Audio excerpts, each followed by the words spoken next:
বাইতুন নূর, চমৎকার নাম। একটা ঘরকে কেন্দ্র করে এতগুলো ঘরের উৎপত্তি। ওই ঘরটার নাম হচ্ছে কাবা। ঘরটার নাম কি? ইত্তাখাযাল্লাহু বাইতান ফিদ দুনিয়া, আল্লাহ দুনিয়াতে একটা ঘর নিলেন, নিজের নামের ঘর, ওইটা বাইতুল্লাহ। কিন্তু আল্লাহ কি ওই ঘরে থাকে না। কিন্তু আল্লাহ ঘোষণা দিয়েছেন এটা ওনার ঘর। এটা এত বরকতময় ঘর, পৃথিবীর অনেক মানুষের হাত এই ঘরের মধ্যে পড়েছে। ফেরেশতারা প্রথমে এই ঘর তৈরি করেছে। আবার এই ঘরের একেবারে উপরে বাইতুল মামুন নামে একটা ঘর আছে না নাই? আমরা কাবার চারদিকে তাওয়াফ করি, ফেরেশতারা তাওয়াফ করে বাইতুল মামুরের চারপাশে। 70,000 করে ফেরেশতা ঢুকে ইবাদত করে বের হয়ে যায়। Up to the day of judgment, কিয়ামত পর্যন্ত আর কেউ আরেকবার ওই বাইতুল মামুরে ঢোকার সুযোগ পায় না। কোন সুবহানাল্লাহ। তার ঠিক বরাবর নিচে আমাদের কাবা। প্রথমে এই কাবাকে তৈরি করলো ফেরেশতারা, তারপর তৈরি করলো সাইয়েদনা আদম, ওনার হাত লাগলো। সাইয়েদনা নূহ আলাইহিস সালামের সময় এমন প্লাবন হলো, বন্যা, ফ্লাড, ড্রাস্টিক্যালি ফ্লাড, সব ভেঙে চুরে শেষ, কাবাও শেষ। নূহ আলাইহিস সালাম নেমে আবার বানালেন। এরপর বানালেন ইব্রাহিম আলাইহিস সালাম। পড়েন সুবহানাল্লাহ। আল্লাহ একটা ফ্রেম দিলেন, ইব্রাহিম এতটুকু উঁচু করবা আমার ঘরটাতে, এতটুকু প্রশস্ত করবা, এতটুকু লম্বা করবা। কিন্তু উনি তো এত লম্বা না, এত লম্বা করবে কেমনে? নাগাল পায় না। বানানোর পরে দাঁড়িয়ে আছে, আর উপরের দিকে উঠতে পারে না। আল্লাহ বললেন, don't worry about it, I am sending a beautiful stone from paradise. আমি জান্নাত থেকে একটা স্পেশাল পাথর পাঠিয়ে দিচ্ছি ইব্রাহিম, ওইটার উপরে দাঁড়াও। উপরে উঠতে মন চাইলে উঠে যাবে, নিচে নামতে মন চাইলে নেমে যাবে। মাকাম ইব্রাহিম, জান্নাত থেকে আসা ওই পাথর কাবা ঘরের পাশে আজও আছে না নাই? উনি দাঁড়ালেন, উপরে ওঠা দরকার উঠে যেত অটোমেটিক, নিচে নামা দরকার নেমে যেত। উনিও কাবাঘর বানালেন, ওনার কলিজার টুকরা ইসমাইলও বানালো। কি বাপ আর কি বেটা! কাবাঘর ঝাড়ু দিলেন, তাহেরা বাইতিয়া লিত্তাইফিনা ওয়াল আকিফিনা ওয়ার রুকআইস সুজুদ। নবী হয়ে কাবা ঝাড়ু দিতে পারে, মসজিদ ঝাড়ু দিতে পারে, কিন্তু আমরা মসজিদ ঝাড়ু দিতে চাই না। এরকম আছে না নাই? মসজিদেরি ঝাড়ু বাড়দার, ও কামারে হাত শোনো আমার মোনাজাত, শোনো শোনো ইয়া ইলাহি আমার মোনাজাত, শোনো আমার মোনাজাত। পড়েন আমিন। এজন্য মসজিদের জন্য দরদ থাকার দরকার আছে না নাই? কাজী নজরুল আল্লাহর কাছে দোয়া করলেন, আল্লাহ মসজিদের পাশে আমার কবুল করে দিও। কবুল করলেন কে? মসজিদেরি পাশে আমার কবর দিও ভাই, যেন গরে হতেও মুয়াজ্জিনের আযান শুনতে পাই। আমার গোরের পাশে দিয়ে ভাই নামাজিরা যাবে, পবিত্র সেই পায়ের ধ্বনি এ বান্দা শুনতে পাবে। গোরা যাবে হতে গুনাহগার পাইবে রে হাই, মসজিদেরি পাশে আমায় কবর দিও ভাই। কত মুমিন নামাজি ভাই মসজিদাঙ্গিনাতে, আল্লাহর নামের জিকির করে লুকিয়ে গভীর রাতে। আমি তাদের সাথে ওই আল্লাহর নামে জপতে চাই, আল্লাহর নামে জপতে চাই। পড়েন সবাই, মসজিদেরি পাশে আমায় কবর দিও ভাই। আল্লাহু আকবার। কি কবি ছিলেন? কৃষকের কবি, মজুরের কবি, ধনীর কবি, গরিবের কবি, মুসলমানদের কবি কাজী নজরুল ইসলাম আজীবন ইসলামের পক্ষে লিখেছেন, আজীবন বিশ্বনবীর পক্ষে লিখেছেন, আজীবন কোরআনের পক্ষে লিখেছেন। এজন্য তার শেষ দোয়াটাকে কবুল করে নিয়েছে কে? মসজিদের পাশে ওনার কবর আছে না নেই? কোথায়? ঢাকা বিশ্ববিদ্যালয়ে। গেছেন আপনারা? চমৎকার। মসজিদ এই পাশে, প্রতিদিন কবর থেকে আজান শুনে, কিন্তু ওনার কবরের উপর বসে আবার বাদাম খায়। কবত কবতে আছে না নেই? এক ছেলে এক মেয়ে বাদাম খায়।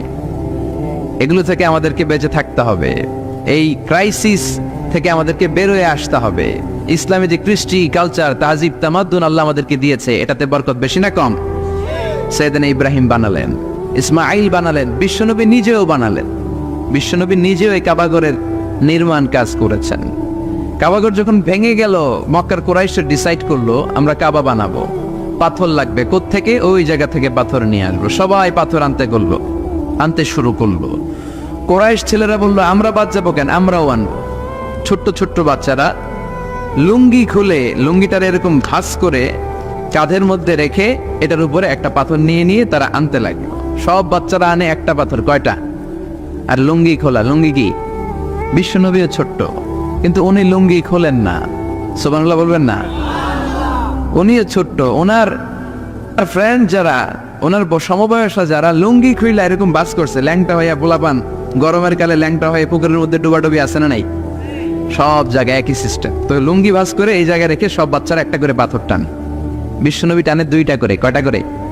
কিন্তু পরনের লুঙ্গি পরনে আছে না নাই? লুঙ্গি খোলেন না।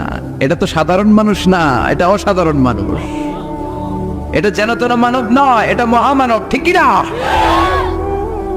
আপনি ব্রিটিশ মিউজিয়ামে ঢুকবেন, সাদা পাথরের ফলকে লেখা, as a father, as a teacher, as a lawgiver, as a lawmaker, as a reformer of the society, as a commander, as a messenger, Muhammad is the superman of the world. সুবহানাল্লাহ বলেন। বিশ্বনবীকে Superman বলা হয়। বুক ফুলে যায় আমাদের, কলিজা ঠান্ডা হয়ে যায়, ঠিক কিনা? বিশ্বনবী দুইটা করে পাথর টানে, ওনার বয়সের বন্ধুরা টানে একটা। বিশ্বনবীর চাচা আবু তালেব বলল, মুহাম্মদ তুমি ছোট্ট মানুষ, তোমার বয়সের ছেলেরা পাথর টানে একটা, তুমি টানো দুইটা। আর সবাই লুঙ্গি খুলে ফেলেছে যাতে কাদের মধ্যে ব্যথা না পায়, চোট না পায়। তুমি যেহেতু দুইটা করে পাথর টানো, তুমিও তোমার লুঙ্গি খোলো।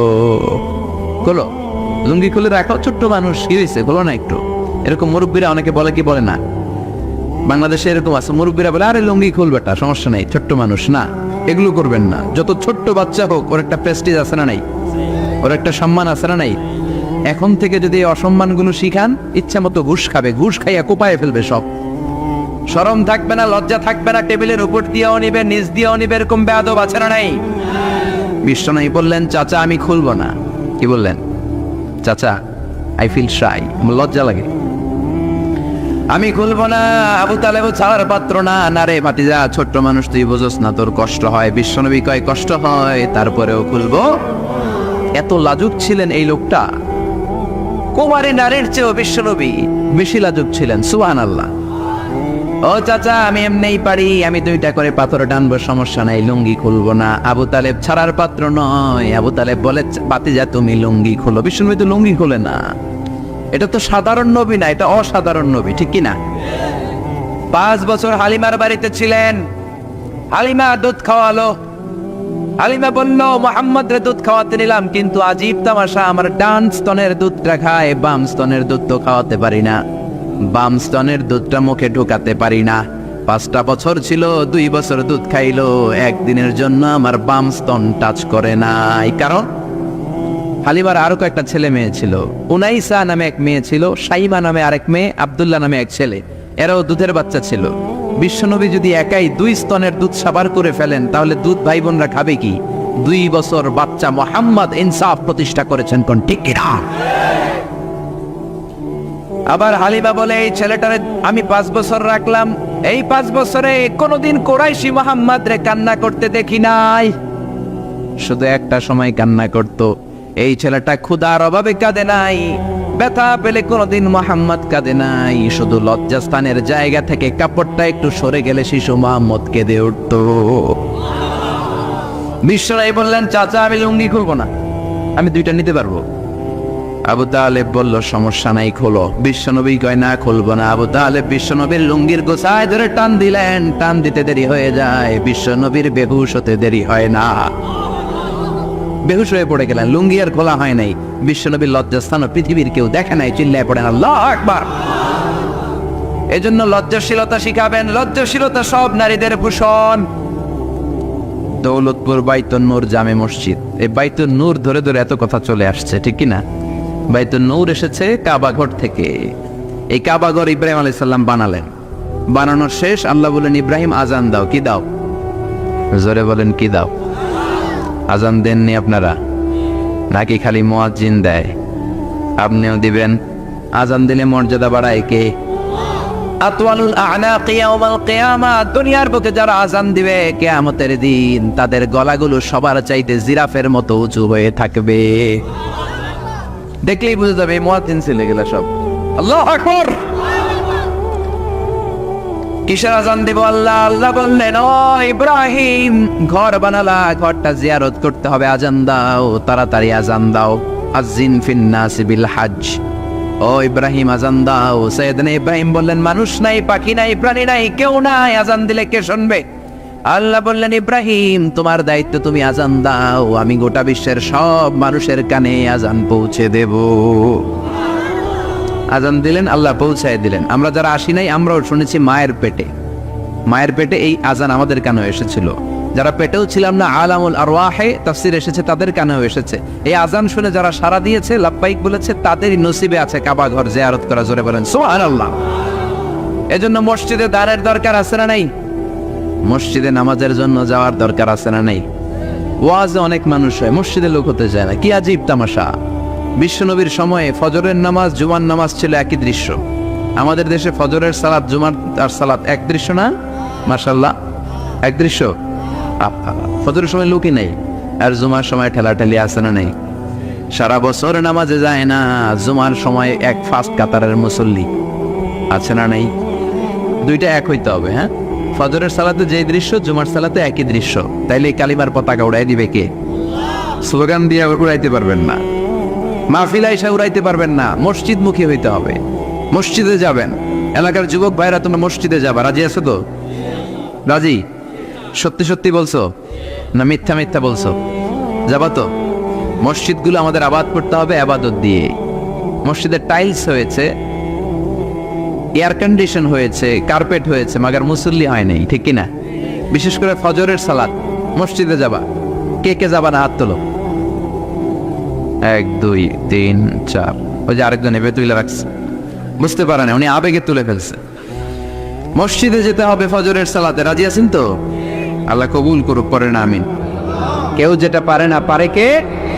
এরপর আল্লাহ বললেন, ফাইদা কুদিয়াতিস সালাতু ফান্তাশিরু ফিল আরদি ওয়াবতাগু মিন ফাদলিল্লাহ ওয়াযকুরুল্লাহা কাসীরান লাআল্লাকুম তুফলিহুন। সুবহানাল্লাহ পড়েন। এবার আল্লাহ বললেন, গোলাম যখন সালাত শেষ হয় জমিনের মধ্যে ছড়িয়ে পড়ো, আর জমিনের মধ্যে আমার অনুগ্রহ আর রিজিক তালাশ করো, বেশি বেশি আমার জিকির করো। সফলতা দান করবে কে? ইসলামের দেয়া বিধিনিষেধ হচ্ছে, নামাজ শেষ আপনি জমিনে চলে যাবেন। নামাজ যখন শেষ হয়ে যায় আপনি মসজিদ থেকে বের হয়ে যাবেন। ছাত্র চলে যাবে তার কলেজে, টিচার চলে যাবে শিক্ষকদের কমন রুমে, মেম্বার অফ দ্য পার্লামেন্ট চলে যাবে পার্লামেন্ট, ঠিক কিনা? কৃষক চলে যাবে মাঠে। সালাত শেষ হওয়ার পরে মসজিদে বসে থাকা যাবে? কথা বলেন। ফান্তাশিরু ফিল আরদ। ওমরে ফারুক যখন খলিফা, তখন তিনি জোহরের সালাতের পরে দেখলেন মসজিদে কিছু লোক গোল হয়ে বসে আছে। মাঝে মাঝে কিছু লোক গোল হয়ে বসে থাকে না? জরুরি কাজ থাকলে বসে থাকবে, কিন্তু কাজ না থাকলে বসে থাকা যাবে? কারণ সমাজকে দেয়ার অনেক কিছু আছে, দায়িত্ব পালনের বোঝা দায়িত্ব আছে। চিল্লা এখন, ঠিক কিনা? ওমরে ফারুক দেখলেন জোহরের সালাত শেষ, কিছু লোক গোল হয়ে বসে জিকির করে। আসরের নামাজের ইমামতি করতে আসলেন মসজিদে নববীতে। আসরের সালাতের পরও তিনি দেখলেন গোল হয়ে ওই লোকগুলোই জিকির করে। ইয়ামানি লোক। কোন দেশি? ইয়ামানি লোকগুলো মসজিদে বসে বসে জিকির করতেছে। মাগরিবের সালাতে তিনি ইমামতি করতে আসলেন, এসে দেখলেন নামাজ শেষে ওই আগের লোকগুলো মসজিদে বসে বসে গোল হয়ে জিকির করে। কয় ওয়াক্ত দেখলেন তাদেরকে? সবাই বলে, আরো জোরে বলেন। 3 ওয়াক্ত একই লোকদেরকে দেখে ওমর ফারুক এবার জিজ্ঞেস করলেন, মান আনতুম, তোমরা কারা? তোমরা কারা? তারা বলল, নাহনু আল মুতাওয়াক্কিলুনা আলাল্লাহ, আমরা আল্লাহর উপর তাওয়াক্কুলকারী। তো তোমরা যে আল্লাহর উপর তাওয়াক্কুলকারী, আপনারা শুনতেছেন? এদিকে ডানে বাই কি হয়েছে? প্রধান অতিথি চলে আসছে। আলহামদুলিল্লাহ, আলহামদুলিল্লাহ পড়ি সবাই। আমাদের আজকের প্রোগ্রামের প্রধান অতিথি চলে আসছে। জি, ওনার জন্য বসার ব্যবস্থা করেছেন? জি জি, ওনাকে বসতে দেন। ও আচ্ছা, ওনার ছেলে। জি আসেন, আহলান ওয়া সাহলান, প্লিজ হ্যাভ এ সিট, বসেন। আওয়াজ করবেন না, কারো কোনো আওয়াজ নেই, ওনাকে বসায় দেন। 3 ওয়াক্ত যখন দেখতে পেলেন লোকগুলো বসে বসে জিকির করে, ওমরে ফারুক জিজ্ঞেস করলেন, মান আনতুম? এদিকে তাকান, আমার দিকে তাকান। মান আনতুম, আপনারা কারা? এরা বলল, নাহনুল মুতাওয়াক্কিলুনা আলাল্লাহ, আমরা আল্লাহর উপর তাওয়াক্কুলকারী। তো আপনারা যে আল্লাহর উপর তাওয়াক্কুল করে বসে আছেন, আপনাদের খাওয়া দাওয়া আসে কোত্থেকে? খানা জোটে কোত্থেকে? এরা বলল, আমাদের জিকির আর বুজুর্গি দেখে আশেপাশের লোকজন আমাদেরকে খাবার দিয়ে যায়। ওই যে কয় সুবহানাল্লাহ। তো ওমর ফারুক বললেন, আপনাদের জিকির আর বুজুর্গি দেখে যদি আশেপাশের লোকজন খাবার দিয়ে যায়, তাহলে তো আপনারা আল মুতাওয়াক্কিলুনা আলাল্লাহ নন, আনতুমুল মুতাওয়াক্কিলুন বা'দুকুম আলা বা'দ। তোমরা একে অপরের উপর তাওয়াক্কুলকারী। যারা খাবার দিয়ে যায় এদের উপর তাওয়াক্কুল, এরা বাটি না নিয়ে আসলে তোমাদের জিকির থাকবে না। কথা বলেন। ওমর ফারুক বললেন, এরপর থেকে যদি নামাজের পরে গোল হয়ে বসে থাকতে দেখি, পিটায় মসজিদ থেকে বের করবে। বের হয়ে যাও, বের করে দিলেন। এজন্য কোন যুবক সালাত শেষে মসজিদে বসে থাকবে, সে তার কাজে যাবে। সমাজকে দেওয়ার মতো, এলাকাটারে আলোকিত করার মতো, দায় দায়িত্ব পালনের মতো অনেক বোঝা তার কাঁধের উপর আছে না নেই? এজন্য আল্লাহ বললেন, ফাইযা কুদিয়াতিস সালাতু ফান্তাশিরু ফিল আরদি ওয়াবতাগু মিন ফাদলিল্লাহ। যখন এই দেখেন, এই কথাটাই আল্লাহ বলছে, মিন ফাদলিল্লাহ, মিন ফাদল। মসজিদ থেকে বের হইলে ফদল পাওয়া যায়, মানে রিজিক পাওয়া যায়, আর মসজিদে পাওয়া যায় রাহমা। এজন্য মসজিদে ঢোকার সময় কি পড়ি? আল্লাহুম্মা আফতাহ লি আবওয়াবা। আমরা যখন মসজিদে ঢুকি আমরা বলি, আল্লাহুম্মা আফতাহ লি আবওয়াবা রাহমাতিক, আল্লাহ তোমার রহমতের যত দরজা আছে সব আমাদের জন্য খুলে দাও। আবার মসজিদ থেকে যখন বের হয়ে যায় তখন আমরা বলি, আল্লাহুম্মা ইন্নী আসআলুকা মিন ফাদলিক, আল্লাহ জামাতে নামাজ পড়লাম, তোমার দেয়া বিধান বাস্তবায়ন করলাম, সালাত আদায় করলাম, এখন মসজিদ থেকে যখন বের হব রিজিক দিয়ে তুমি আমারে ধন্য করে দাও। রিজিক কি মসজিদের ভিতরে না বাইরে? তাহলে নামাজ পড়ার পরে রিজিক তালাশ করতে যেতে হবে মসজিদের বাইরে। চিৎকার করে বলেন ঠিক কিনা? এরপর আল্লাহ বললেন, ওয়া ইযা রাআউ তিজারাতান আও লাহওয়ান ফাদ্দু ইলাইহা ওয়া তারাকুকা কাইমা কুল মা ইনদাল্লাহি খায়রুম মিনাল লাহবি ওয়া মিনাত তিজারা ওয়াল্লাহু খায়রুর রাযিকিন। ও নবী, ওরা যখন ব্যবসার কাফেলা দেখে আপনারে রেখে দিয়ে ওরা চলে যায়, ওদেরকে বলেন, ওই ব্যবসার চেয়ে আল্লাহর দাম, আল্লাহর মর্যাদা সবচাইতে বেশি। দুনিয়ার কেউ তোমাদের দারিদ্রতা দূর করতে পারবে না, একজন ছাড়া। চিল্লায় বলেন তিনি কে? এই আয়াত নাজিলের একটা ব্যাকগ্রাউন্ড আছে, একটু মনোযোগ দিয়ে শুনতে হবে। বেটনগরের ভাইয়েরা, মনোযোগ আছে? বিষ্ণু ইসলাম যখন মদিনায় গেলেন তখন এই সূরাটা নাজিল হয়েছে। আমরা জানি এটা মাদানী সূরা। মদিনায় তখন দুর্ভিক্ষ, ঘরে খাবার নাই, মানুষের পেটে দানা পানি নাই, ওটের উলানে দুধ নাই, বাজারে জিনিসপত্রের চড়া দাম। কি করবে মদিনার লোকেরা? খাওয়ার কিচ্ছু নাই। মদিনা থেকে একটা কাফেলা শাম দেশে রওনা হলো, যে শাম থেকে পণ্যের কাফেলা নিয়ে যখন ফিরবে, লোকজন কিছু অল্প দামে জিনিসপত্র কিনবে আর যান বাঁচাবে। তারা পণ্য নিয়ে যেই দিন ফিরে আসলো, ওই দিনটা ছিল জুমাবার।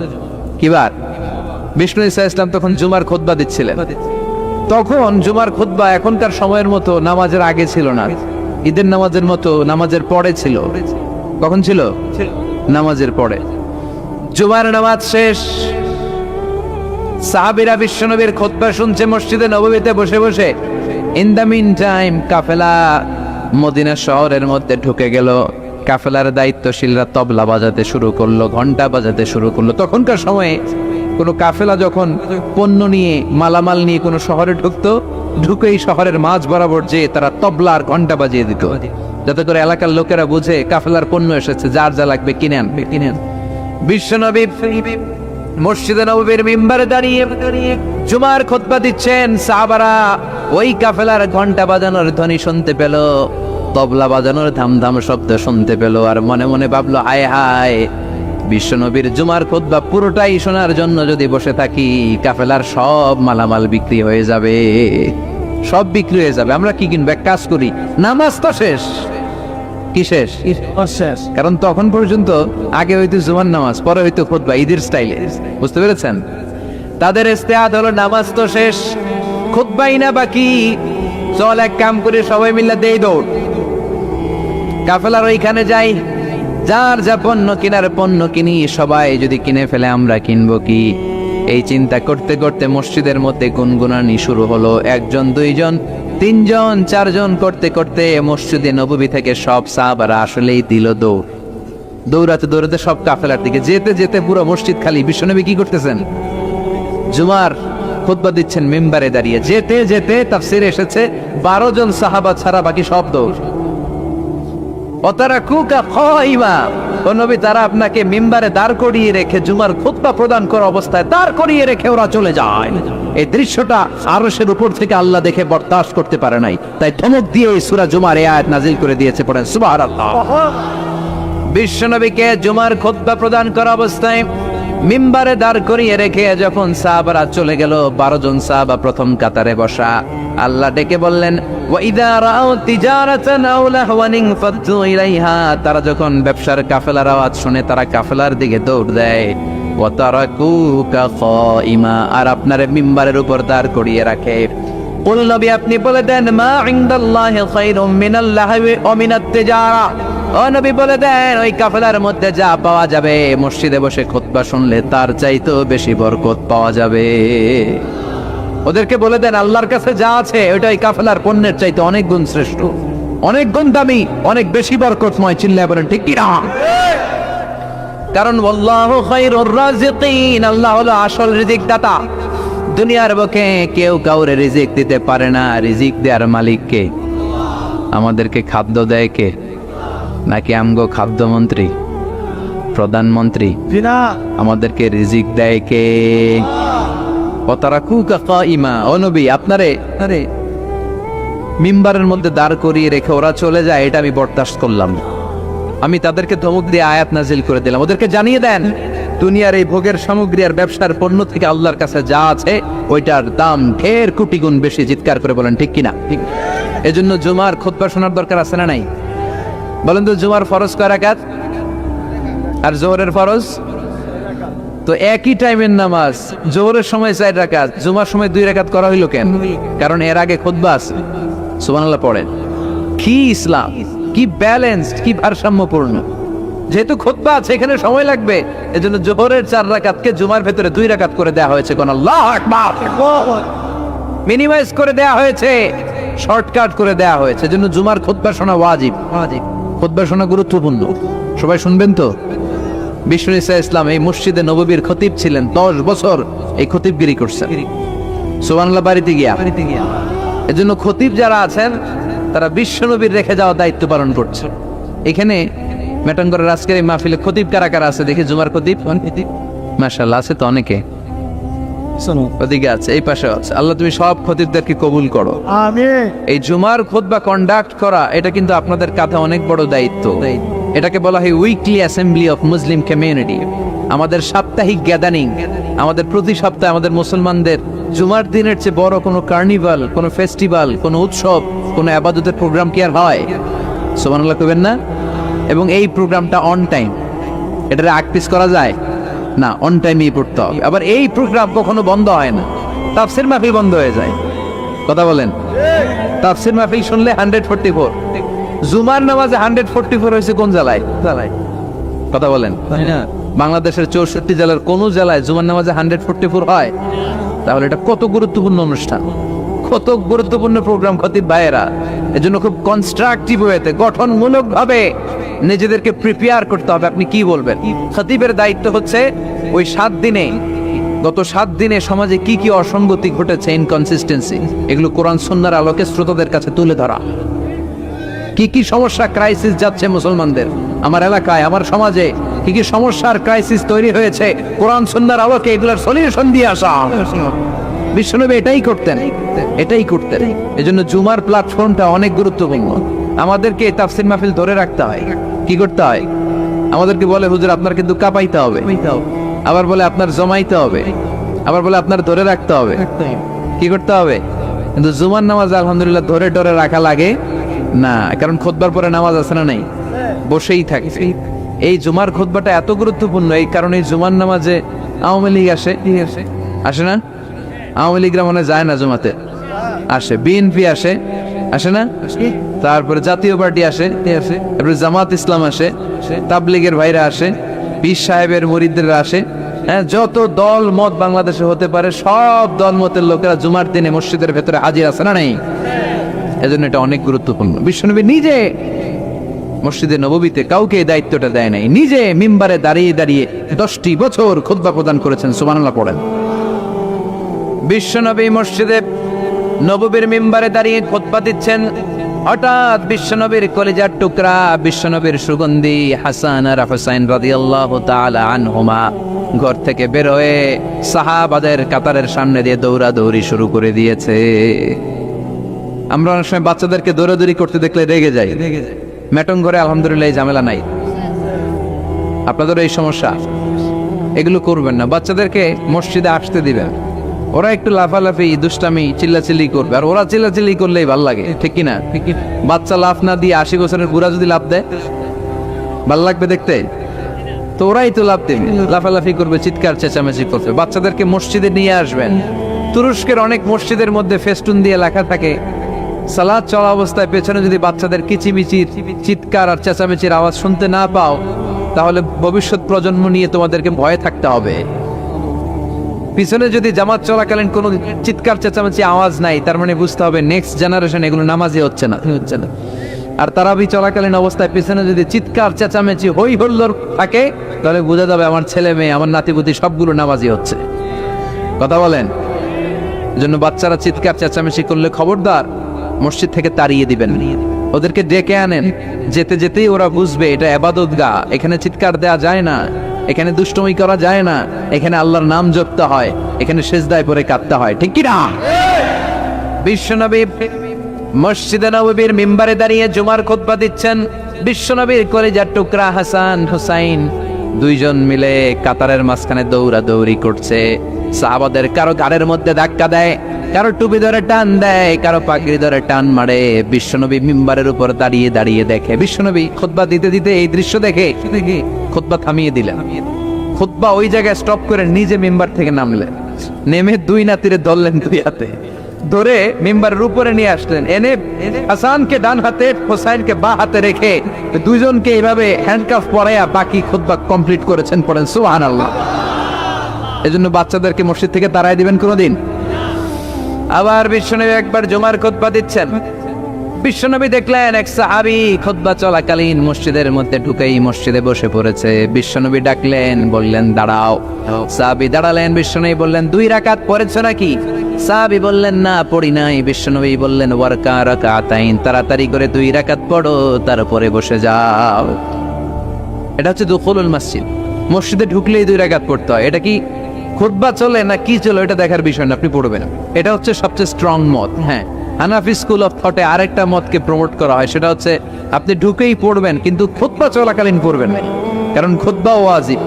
খুতবাও কি ওয়াজিব, আগে পরে করে ওইটা আপনি পড়ে নেবেন। এজন্য যেই মতটা আপনাদের কাছে শক্তিশালী লাগে আপনারা পালন করেন, কিন্তু কিলাকিলি করা যাবে না। আবার বিশ্বনবী মসজিদে নববীর মিম্বারের মধ্যে দাঁড়িয়ে খুতবা দিচ্ছেন। এক সাহাবী এসে বলে, নবী, মদিনার মধ্যে খরা দুর্ভিক্ষ, মদিনাতে কোনো বৃষ্টি নাই, আপনি বৃষ্টির দোয়া করেন। বিশ্বনবী খুতবার নিরবিচ্ছিন্নতাকে ভঙ্গ করে সাথে সাথে বৃষ্টির দোয়া শুরু করে দিলেন। হাত তুললেন এইভাবে। ওরা হাত তোলার দলিল খুঁজে পায় না, ওরা হাত তোলার দলিল খুঁজে পায় না। ইজা সাআলতুমুল্লাহ, বিষ্ণু বলেছেন, ইজা সাআলতুমুল্লাহ ফাসআলুহু বিবুতুনি আকুফিকুম, আল্লাহর কাছে যখন চাইবা হাতের তালুগুলার এরকম উপরের দিকে করে আল্লাহর কাছে চাও। বিশ্বনবী আরাফাতের ময়দানে এরকম দোয়া করতে করতে করতে করতে হাত এত উপরে তুলেছেন, সাহাবারা বর্ণনা করছেন হাত্তা ইয়ারা বায়াদু ইবতাইহি, বিশ্বনবী ইজার আর রেদার মাঝখান দিয়ে এখানে বগলের শুভ্রতা আমরা দেখতে পেয়েছি। চাদরের মাঝখান দিয়ে বিশ্বনবীর হাত এত উপরে উঠে গিয়েছে, বগলের মাঝখানে সাদা সাদা শুভ্রতা আমরা দেখতে পেয়েছি। সাহাবী বলেন, ইয়া রাসূলুল্লাহ, বৃষ্টি হয় না, একটু দোয়া করেন না। বৃষ্টি নাই, খরা দুর্ভিক্ষ। বিশ্বনবী খুতবা থামিয়ে দিয়ে হাত তুললেন, তুলতে তুলতে এইরকম তুললেন আর বললেন আল্লাহুম্মা আসকিনা, আল্লাহুম্মা আসকিনা, আল্লাহুম্মা আসকিনা। এটা হচ্ছে বৃষ্টির দোয়া। বিশ্বনবী মেঘ দেখলেই পড়ছেন আল্লাহুম্মা সাইয়িবান নাফিআ, ও আল্লাহ তুমি কল্যাণকর বৃষ্টি দাও, কল্যাণকর মেঘ বর্ষণ করো। বিষ্ণুই পড়তেন আল্লাহুম্মা আসকিনা গাইসান মুগীসান মাগীসান মারিআন মুরিআন নাফিআন গায়রা দাররিন আজিলান গায়রা আজিল। বৃষ্টি দেখলে আল্লাহর নবী বলতেন, ও আল্লাহ, আপনি আমাদের মেঘ দিয়ে সাহায্য করেন, বৃষ্টি দিয়ে সাহায্য করেন, যেই বৃষ্টি দিয়ে আমাদের এলাকায় ঘাস আর লতা পাতা জন্মাবে, যেই বৃষ্টির মাধ্যমে আমাদের গবাদি পশুগুলোর রিজিক বেড়ে যাবে। এমন বৃষ্টি দেন যেই বৃষ্টির মধ্যে কল্যাণ আছে, ভীতিকর কিছু নাই। এরকম কল্যাণকর বৃষ্টি তাড়াতাড়ি দেন, দেরি কইরেন না। আজিলান গায়রা আজিল, আল্লাহ তাড়াতাড়ি দেন, দেরি করবেন না। এটা হচ্ছে বৃষ্টি আসার দোয়া। বিষ্ণুনবী দোয়া করতে লাগলেন। বিষ্ণুনবী দোয়ার সাথে সাথে সাহাবারা বললেন, মদিনার জমিনের ভেতরে ঝমঝম ঝমঝম করে বৃষ্টি নাজিল হওয়া শুরু করে দিল। সাহাবারা সবাই ভিজে ভিজে বাড়িতে গেলেন, এত বৃষ্টি। ওই পুরা জুমাবার বৃষ্টি, এরপর শনিবার বৃষ্টি, এরপর রবিবার, এরপর সোম, এরপর মঙ্গল, বুধ, বৃহস্পতি, এরপরে আবার জুমাবার। 7 দিন টানা বৃষ্টি। কি বরকত! বিষ্ণুনবীর কি বরকত! এই মোবারক হাত দিয়ে কোনো গাছের মধ্যে টাচ করলে ওই গাছের ফলন বেড়ে যেত। নিউবর্ন বেবি, নবজাতক শিশুর মাথায় হাত বাড়িয়ে দিলে মাথার চুল তাড়াতাড়ি গজিয়ে উঠতো। কুয়ার পানি যদি লবণাক্ত থাকতো, কুলি করে অজু করে কুলি করে কুলির পানি কুয়াতে ফেলা মাত্র লোনা পানির কুয়া মুহূর্তে মিঠা পানিতে রূপান্তরিত হতো। এক দোয়ার বরকতে টানা 7 দিন বৃষ্টি। এরপরের দিন আবার মিম্বারে উঠে তিনি খুতবা দিচ্ছেন। ওই সাহাবী এসে আবার হাজির, যে সাহাবী গত সপ্তাহে বৃষ্টির জন্য দোয়া করতে বলেছিল। আজকে এসে বলে, ইয়া রাসূলুল্লাহ, আর বৃষ্টির দরকার নাই। কারণ মদিনাতে এখন বন্যা। মদিনাতে কি, যারা মদিনায় গিয়েছেন তারা দেখবেন যে মরুভূমির দেশ। ওখানে পানি ফেললে কিছুক্ষণ পরেই নাই, 1-2 সেকেন্ডের মধ্যে নাই। সূর্যের প্রখর তাপ আর কিরণ এটাকে জলীয় বাষ্প করে বাতাসে মিশিয়ে দিয়েছে। এত গরম। তো এই গরমের দেশে, মরুভূমির দেশে কি পরিমাণে রেইনফল হলে, বৃষ্টিপাত হলে বন্যা হতে পারে। ওই সাহাবী এসে বলে, নবী, গত সপ্তাহের দোয়ার বরকতে সপ্তাহ জুড়ে বৃষ্টি, মদিনার ভেতরে এখন বন্যা। এই বন্যা ঠেকাবো কি করে? তাড়াতাড়ি বৃষ্টি বন্ধের দোয়া করে। এবার বিশ্বনবী আবার খুতবা থামিয়ে দিয়ে হাত উঁচু করে বৃষ্টি বন্ধের দোয়া শুরু করলেন। বৃষ্টি বন্ধের দোয়া হচ্ছে আল্লাহুম্মা হাওয়ালাইনা ওয়ালা আলাইনা। এর মানে হচ্ছে, আল্লাহ বৃষ্টি দিতেছেন ভালো দেন, তবে আমগো আর লাগবে না। আশেপাশে যেখানে দরকার একটু ওইখানে দেন, আমাদের এই এলাকায় আর দিয়েন না। সুবহানাল্লাহ পড়েন। বিশ্বনবী হাত তুলে দোয়া করলেন, আল্লাহুম্মা হাওয়ালাইনা ওয়ালা আলাইনা, আল্লাহ আমাদের চারিপাশে দেন, মদিনায় দিয়েন না। সাহাবারা বলেন, বিশ্বনবীর দোয়া শেষ, নামাজ শেষে মসজিদ থেকে বের হয়ে দেখলাম ওই যে বাহরাইনের দিকে মেঘ আর বৃষ্টি দেখা যায়, ওই যে ইয়ামানের দিকে বৃষ্টি দেখা যায়, দূরে দূরে মেঘ আর বৃষ্টি দেখা যায়। মদিনার চারদিকে এরকম গোল একটা চাকতির মতো হয়েছে, চাকতির চারপাশে মেঘ, আর মদিনার মাঝখান দিয়ে আমরা জলজলে সূর্যটারে দেখতে পেলাম। বিশ্বনবী মিম্বারে দাঁড়িয়ে দাঁড়িয়ে গোটা সমাজটারে সংশোধন করে দিয়েছেন। সুবহানাল্লাহ পড়েন। বিশ্বনবী প্রায়শই জুমার খুতবার মধ্যে সূরা কফ তেলাওয়াত করতেন। কোন সূরা? অনেক সাহাবারা বলেছে, আমরা সূরা কফ এই কোরআনের নুসখা স্ক্রিপচার খুলে দেখে দেখে মুখস্থ করি নাই। বিশ্বনবীর কণ্ঠে জুমার খুতবার সময় ওনার সূরা কফ তেলাওয়াত শুনে শুনে আমাদের সূরা কফ মুখস্থ হয়েছে। এজন্য জুমার খুতবা যারা দেয় তাদের দায়িত্ব কম না বেশি? খতিব ভাইরা যারা আছেন তারা আপনাদের দায়িত্বগুলো ভালো মতো পালন করেন। সমাজটারে জান্নাতি সমাজ করে দিবে কে? এই জুমার প্রস্তুতির কিছু বিষয় আছে। আমি কোরআন সুন্নাহ কেটে মোট 15টা সুনান পেয়েছি জুমার। সুনানুল জুমা 15টা। কয়টা? শুনবেন? অনেক রাত হয়ে গেছে। আল্লাহু আকবার। 11:45 বাজে আমার করিতে। শেষ করে দিব? আর কয়েক মিনিট শোনা যাবে? তাহলে শুনেন, এই জুমার দিনে আমাদের করণীয় কি, আমাদের সুন্নাহগুলো কি? এই জুমার দিনে কিছু সুন্নাহ আছে, এই সুন্নাহগুলো যদি পালন করি তাহলে জুমার সর্বোচ্চ বারাকা, মার্সি এন্ড ব্লেসিংস, রহমত এগুলো হাসিল করা যাবে, ঠিক কি না? জুমার দিনের 1 নাম্বার সুন্নাহ হচ্ছে ওই জুমার দিনের সকালের ফজরের সালাতটা জামাতে পড়া। সবাইকে খাইছে রে, এটা আবার কোন ওয়াজ শুরু করছে? এতক্ষণ তো ভালো লাইনে আসছিল, এখন আবার কোন লাইন ধরলো? আফদালুস সালাত ইনদাল্লাহি সালাতুস সুবহি ইয়াউমাল জুমআতি ফি জামা। আল্লাহর কাছে সবচেয়ে প্রিয় নামাজ জুমার দিনের ফজরের নামাজটা জামাতের সাথে আদায় করা। সুবহানাল্লাহ পড়েন। মুনাফিকের কাছে 2 ওয়াক্ত সালাত সবচেয়ে কঠিন, একটা ফজরের সালাত আর একটা এশার সালাত। এক স্কলারকে জিজ্ঞেস করা হলো সকালের বাতাসটা এত সুন্দর নির্মল আর সুস্নিগ্ধ কেন? ওই স্কলার উত্তর দিয়েছিল এর কারণ সকালবেলা ফজরের সময় মুনাফিকগুলো কাঁথার নিচে সব লুকিয়ে থাকে আর নাক ডেকে ঘুমায়, তাই মুনাফিকদের নাকের বাতাসের দুর্গন্ধ বাতাসে মেশে না, তাই বাতাসটা এত সুস্নিগ্ধ আর নির্মল। এজন্য সকালবেলা হচ্ছে আল্লাহওয়ালাদের আনাগোনা, আল্লাহর ওয়ালিদের আনাগোনা। মুনাফিকরা ওই টাইমে বেরোতে পারে না, ওরা থাকে কম্বলের নিচে, আছে না নাই? এজন্য জুমার দিনের প্রথম সুন্নাহ হচ্ছে ওই দিনের ফজর নামাজটা জামাতের সাথে পড়া যাবে, একটু চেষ্টা করা যাবে না? আচ্ছা, 2 নম্বর জুমার দিনের সুন্নাত হচ্ছে সিওয়াক, মেসওয়াক করা। আসেনি আপনাদের? মাতহারাতুন লিল ফাম মারদাতুন লির রব। বিষ্ণু ইসলাম বললেন এটা দিয়ে জিহ্বা পরিষ্কার হয়, দাঁত পরিষ্কার হয়, আর আল্লাহর সন্তুষ্টি অর্জিত হয়। বিশ্বনবী জাইতুনের ডাল দিয়ে মেসওয়াক করতেন আর বলতেন নি'মা সিওয়াকি আয-যাইতুন ফাইন্নাহা সিওয়াকি ওয়া সিওয়াকুল আমবিয়া'i মিন ক্বাবলি। জাইতুনের ডাল কত সুন্দর মেসওয়াক হয়, কারণ এই ডাল দিয়ে আমিও যেমনি মেসওয়াক করি, আমার আগে লক্ষাধিক নবী এই জাইতুনের ডাল ভেঙে মেসওয়াক করেছেন। আবার বিশ্বনবী ইন্তেকালের আগে মেসওয়াক দিয়ে দাঁত পরিষ্কার করেছেন। বিশ্বনবীর শালা আব্দুর রহমান যখন ঢুকলেন, আম্মা জান আয়েশার ভাই আব্দুর রহমানের হাতে একটা মেসওয়াক ছিল। বিশ্বনবীর দেহটা এত দুর্বল, কথা বলতে পারেন না, শুধু দুটি চোখ দিয়ে ফেল ফেল করে মেসওয়াকের দিকে তাকিয়ে আছে। আম্মা জান আয়েশা বুঝলেন বিশ্বনবী মেসওয়াক করতে চান। বিশ্বনবীকে মেসওয়াকটা এনে নিজ দাঁত দিয়ে চিবিয়ে চিবিয়ে নরম করে বিশ্বনবীর হাতে দেয়া হলো। বিশ্বনবী মেসওয়াক করলেন। ইন্তেকালের আগে বিশ্বনবী যেই আমলটা করেছেন ওই আমলটা ছিল মেসওয়াক করার আমল। মেসওয়াক করতে রাজি আছেন? প্রতি সালাতের আগে আমরা মেসওয়াক করবো ইনশাআল্লাহ, পড়েন। 3 নম্বর সুন্নাহ হচ্ছে আল গোসল। জুমার দিনে গোসল করা সুন্নাহ, আমরা গোসল করি না সবাই? আচ্ছা, 4 নম্বর সুন্নাহ হচ্ছে আদ-দুহুন, তেল ইউজ করা। বিশ্বনবী বলেছেন তেল খাও, তেল দাও, তেল মালিশ করো, তেলের ভিতরে আল্লাহ বরকত ঢুকায় দিছে। ওয়াদ্দাহিনু ফাইন্নাহা ওয়াদ্দাহিনু ওয়াজ-যাইত ফাইন্নাহা মিন শাজারাতিন মুবারাকা। বিশ্বনবী বলতেন বেশি বেশি জাইতুনের তেল মালিশ করো, কেননা জাইতুনের তেল বরকতময় একটা গাছ থেকে উৎপন্ন হয়। বরকতময় গাছ জাইতুনের তেলটা অনেক বরকতময়। বিশ্বনবী দাড়িতে দিতেন, চুলে দিতেন। এই জাইতুনের তেল দাড়ি চুলে দিলে সহজে পাকা ধরবে না, দেরি করে পাকবে। দেহের মধ্যে যদি মেসেজ করেন দেহের বয়সের ভারত্ব, কুচকে যাওয়ার, চামড়া কুচকে যাওয়ার যে রোগ, এটা কমে যাবে, দেহটা ক্লিন থাকবে, স্মুথ থাকবে। সুবহানাল্লাহ পড়েন। এজন্য তেল মালিশ করা এটা সুন্নাহ। 4 নম্বরে হচ্ছে আতিব। তিব মানে সুগন্ধি।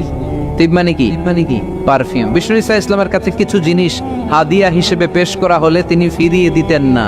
এর মধ্যে একটা হচ্ছে আতিব। একটা কি? সুগন্ধি কেউ হাদিয়া দিলে বলতেন না লাগবে না, বলতেন না লাগবে না, নিতেন। দুধ দিলে কখনো বলতেন না লাগবে না, বালিশ দিলে কখনো বলতেন না যে লাগবে না, তেমনি সুগন্ধি দিলেও বলতেন না লাগবে না, মধু দিলেও বলতেন না যে লাগবে না। সুবহানাল্লাহ। এগুলো দিলেই নিতেন, ব্যবহার করতেন আর খাইতে পছন্দ করতেন। সুবহানাল্লাহ পড়েন। এই যে আমরা বালিশ দিছি, এটা কিন্তু বিশ্বনবীর সুন্নাহ। আল্লাহ রাসূল ইসলাম বালিশে ট্যাগ দিয়ে বসতে পছন্দ করতেন। আলহামদুলিল্লাহ পড়েন। তার মানে সুগন্ধি ব্যবহার করা সুন্নাহ। আবার বিশ্বনবী বলতেন আরবাউন মিন সুনানিল মুরসালিন, 4টা আছে সব নবীদের সুন্নাত। এর মধ্যে একটা হলো আল হায়া, লজ্জাশীলতা, লাজুকতা। সব নবীরা লাজুক ছিলেন। 2 নম্বরে আতিব, সুগন্ধি ব্যবহার করা। 3 নম্বরে সেওয়াক, মেসওয়াক ব্যবহার করা। 4 নম্বরে নিকাহ, বিয়ে করা। সুবহানাল্লাহ পড়েন। এই 4টা সুন্নাহ সব নবীদের সুন্নাহ, এজন্য পারফিউম ইউজ করবেন। এরপরে জুমার আরেকটা সুন্নাত হচ্ছে আল লিবাস আহসানুস সিয়াব, সবচেয়ে সুন্দর জামাটা পরা। কারণ আল্লাহ নিজে সুন্দর। ইন্নাল্লাহা জামিল ওয়া ইউহিব্বুল জামাল। আল্লাহ নিজে সুন্দর, তাই সব সৌন্দর্যকে আল্লাহ পছন্দ করেন, ঠিক কিনা? এই মহাবিশ্বের সবচেয়ে সুন্দর কে? দুনিয়া সুন্দর, মানুষ সুন্দর, আসমান সুন্দর, জমিন সুন্দর, সুন্দরে সুন্দরে পাল্লা। জানি না কত সুন্দর তুমি আল্লাহ, জানি না কত সুন্দর তুমি আল্লাহ। সুবহানাল্লাহ পড়েন। ইন্নাল্লাহা জামিল ওয়া ইউহিব্বুল জামাল। তিনি সুন্দর আর তিনি সৌন্দর্যকে পছন্দ করেন। বিষ্ণু ইসলাম বলেছেন ইন্নাল্লাহা ইউহিব্বু আইয়ারা আসারা নি'মাতিহি আলা আবদি। আল্লাহ তার বান্দার উপর তার নেয়ামতের বহিঃপ্রকাশ দেখতে পছন্দ করেন। আপনি যদি ধনী হন, আপনার ধনীর একটা প্রকাশ যেন আপনার দেহে থাকে, এতে কোনো সমস্যা নেই। আপনি 1000 কোটি টাকার মালিক, আপনি সিরাফারা জামা পড়ছেন কেন? কিপটামি করতে বলছে কি আপনারা? আপনি সুন্দর চমৎকার জামা পড়বেন আর শুকরিয়া করবেন কার? কথায় কথায় বলবেন শুকরান লা ফখরান, শুকরিয়া আল্লাহর, ফখর করছি না। কারণ আল্লাহর দেয়া নেয়ামতের একটা বহিঃপ্রকাশ সিমটম আল্লাহ আপনার দেহে, আপনার গায়ে, আপনার চলনে বচনে দেখতে পছন্দ করে। সুবহানাল্লাহ পড়েন। এজন্য জুমার দিন সুন্দর জামা পরে যাওয়া সুন্নাহ। এরপর আরেকটা সুন্নাহ হচ্ছে ইকসারুস সালাহ আলা রাসূলিল্লাহ, আল্লাহ রাসূলের উপর বেশি বেশি দুরূদ পড়া। বিষ্ণু বলেন জুমার দিন বরকতময় দিন, এই জন্য এই দিনে তোমরা আমার উপর আকসিরু আসসালাতা আলাইয়া, আমার উপর বেশি বেশি তোমরা দুরূদ পড়বা। ফাইন্না সালাওয়াতাকুম মা'রুদাতুন আলাইয়া, কেননা তোমাদের দুরূদ আমার কাছে পেশ করা হবে। সাহাবারা বললেন কাইফা সালাওয়াতুনা মা'রুদাতুন আলাইকা ইয়া রাসূলুল্লাহ ওয়া ক্বাদ আরিমতা, ও নবী মরার পরে আপনি পচে গলে মাটির সাথে মিশে যাবেন, মিশে যাওয়ার পরে আমাদের সালাতগুলো কে আপনার কাছে পৌঁছাবে, কেমন করে পৌঁছাবে? বিষ্ণু বললেন ইন্নাল্লাহা হারামা আলাল আরদি আন তাকুলা আজসাদাল আম্বিয়া, আল্লাহ তাআলা জমিনের মাটির জন্য নবীদের দেহ খাওয়াকে চিরকালের জন্য হারাম করেছেন। জমিনের মাটি আমারে খাবে না। আল আম্বিয়া ও আহিয়াউন ফি কুবুরিহিম ইউরযাকুন, নবীরা কবরে জীবিত আর তাদেরকে রিজিক দেয় কে? তবে এই জীবিতটা আমরা এখন যেমনি জীবিত এই জীবিত নয়, এটা আলামুল বারজাখে নবীদের জন্য স্পেশাল একটা স্ট্যাটাস। কোন সুবহানাল্লাহ। এজন্য এই দিনে বেশি বেশি বিষ্ণু ঈসা ইসলামের উপর দুরূদ পড়ার দরকার আছে না নাই? এরপরে বিষ্ণু বললেন আরেকটা সুন্নাহ হচ্ছে সূরাতুল কাহফ তেলাওয়াত করা। কোন সূরা?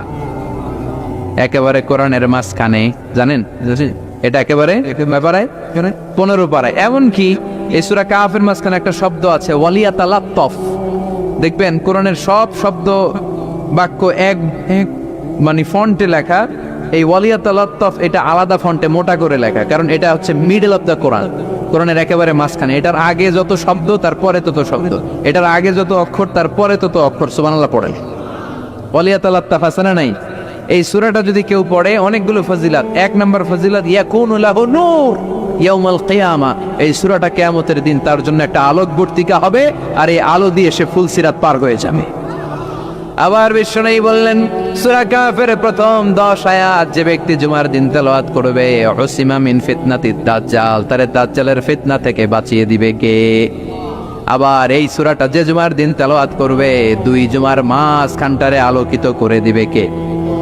এজন্য জুমার দিন কোন সূরা সবাই বলতে হবে, মনে থাকবে সবার। এরপর আত-তাবকির ইলাল মসজিদ, মসজিদে আগে আগে যাওয়া, আমরা আগে আগে যাওয়ার চেষ্টা করব। এরপর আল মাশিউ আলাল আকদাম, পায়ে হেঁটে যাওয়া সুন্নাহ। পায়ে হেঁটে, দূরের জায়গা হলে cycle, Honda, CNG, private car দিয়ে আপনি যেতে পারেন, সমস্যা নাই। যদি সুযোগ হয় পায়ে হেঁটে যাবেন, এটাতে সওয়াব বেশি না কম? এরপরে আদম তাখাত্তি রিকাবান নাস, মানুষের ঘাড় ডিঙ্গিয়ে যাওয়াকে বিশ্বনবী নিষেধ করেছেন। অনেকে আসে দেরিতে যেতে চায়, আগে আসে না নাই? জুমার দিন আসছে সবার শেষে, মানুষের ঘাড়টা ডিঙ্গিয়ে সামনের কাতারে যেতে চায়। এই মসজিদটা সবার, এখানে কাউকে কষ্ট দিয়ে ধাক্কা মেরে নিজের সামনে যাওয়া যাবে। There is no difference between black and white, upper and lower, between the richer section of the society and poorer section of the society, between the prime minister, between the president and rickshaw puller, labor and factory worker. Everyone is completely equal, totally equal, 100% equal in the eyes of Islam. চিল্লায় কোন ঠিক কিনা? ইসলাম বলে সাদা কালোয় পার্থক্য নাই, ধনী গরিবে পার্থক্য নাই, প্রধানমন্ত্রী, প্রেসিডেন্ট, কুলিওয়ালা, ঠেলাওয়ালা, দিন মজুর, ফ্যাক্টরি ওয়ার্কারের মধ্যে পার্থক্য নাই। পার্থক্য এক জায়গায়, ইন্না আকরামাকুম ইনদাল্লাহি আতকাকুম, যার হৃদয়ের মধ্যে আল্লাহর ভয় বেশি সেই কিয়ামতের দিন হবে সেরা। ঠিক কিনা? এজন্য মসজিদে সবার জন্য জায়গা সমান।